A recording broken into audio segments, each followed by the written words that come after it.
Pois é, um bom dia a todos. Hoje eu vou tratar de um outro assunto, o futuro da igreja pós-pandemia.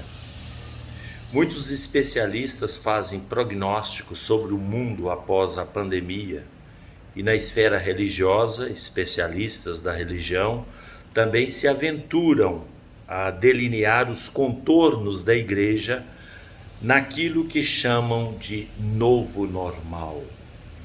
Alguns teóricos religiosos, até mesmo ligados à hierarquia da igreja, também falam, atraindo atenção para o brilhantismo das suas novidades sobre o futuro da igreja nesse contexto, ao qual aderiram sem muita maturidade.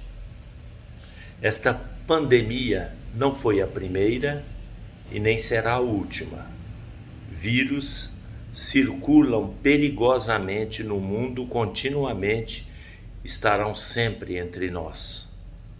E com relação àqueles prognósticos dos eclesiásticos sobre o futuro da igreja, seria interessante observar para aqueles que têm fé, nós temos fé, que este futuro não depende de circunstâncias humanas, históricas, ou mesmo da própria igreja, que já não estejam previstas pela providência divina para purificar a igreja e torná-la cada vez mais santa e irrepreensível aos seus olhos, conforme a carta aos Efésios. Covid-19, ou qualquer outra pandemia que virá, não é causa da necessidade da mudança da igreja.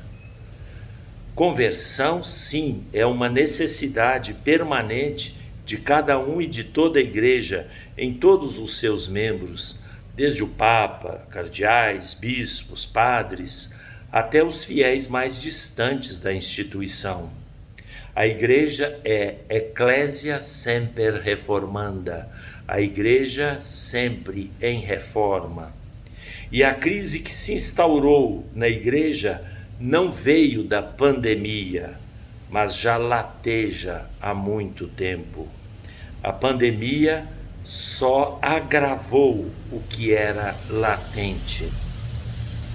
O que se permite pensar dos sintomas atuais, que são observados na perspectiva do futuro, deve ser analisado com parcimônia e cuidado. Ninguém sabe claramente o que pode ocorrer e quais são as novas atitudes a serem tomadas.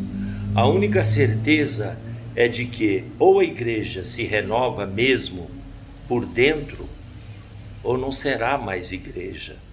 Será um sal insosso, uma luz apagada, que não dará mais sabor e nem será referência de Cristo para o mundo. Entre os sintomas existentes, se desenvolvidos, se projeta uma igreja totalmente baseada em pequenas comunidades independentes de estruturas sobrepostas.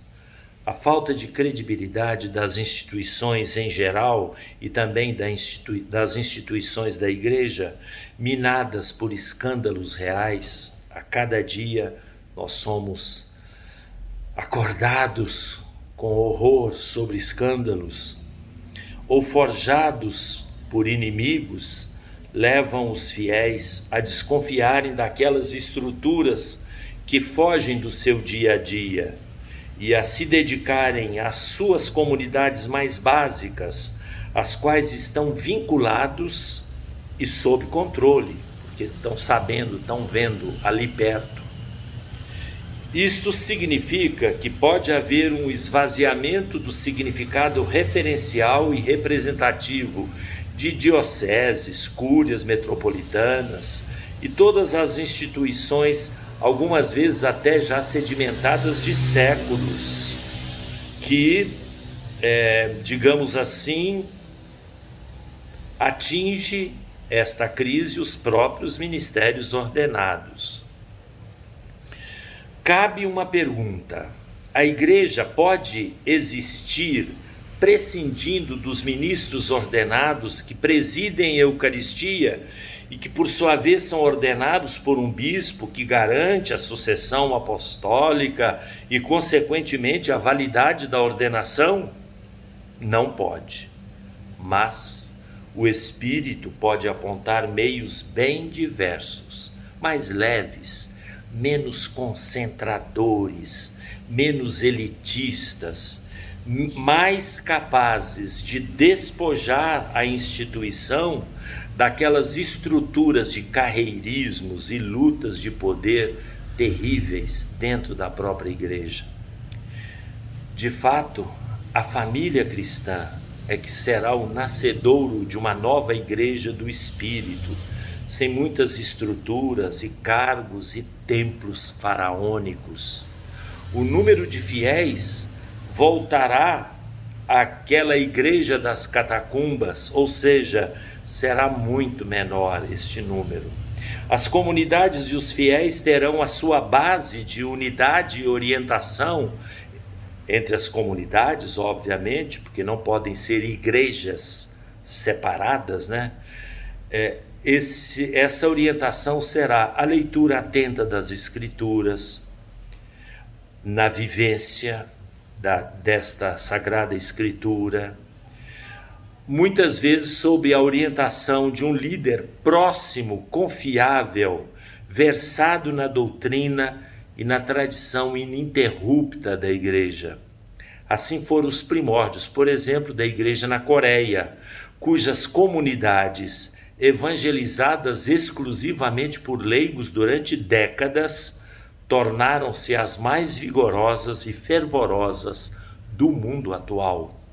De fato, os fiéis que restam resistem em ouvir e obedecer a palavras de autoridades eclesiásticas distantes ou próximas, mas que não lhes pareçam conformes àquilo que lhes foi transmitido como valores evangélicos e cristãos na catequese familiar, na catequese comunitária.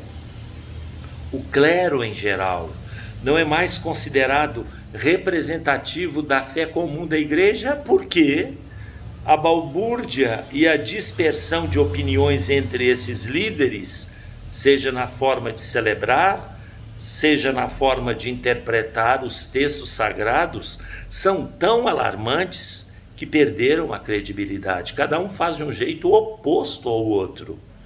Cada um imprime uma personalidade que foge exatamente à grande tradição da igreja, onde eles não são donos, mas são servos.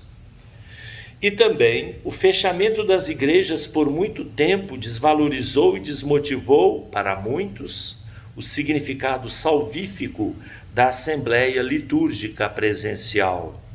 O número de fiéis caindo drasticamente vai comprometer a sobrevivência das paróquias, das igrejas, que precisam se manter por si mesmas. Isto força a igreja a caminhar em outra direção. Há um conforto, um consolo. O único Senhor da igreja é Cristo, e Ele irá renová-la, e é Ele sempre o que salva a igreja. Só não sabemos qual será a direção que o Senhor vai dar à sua igreja.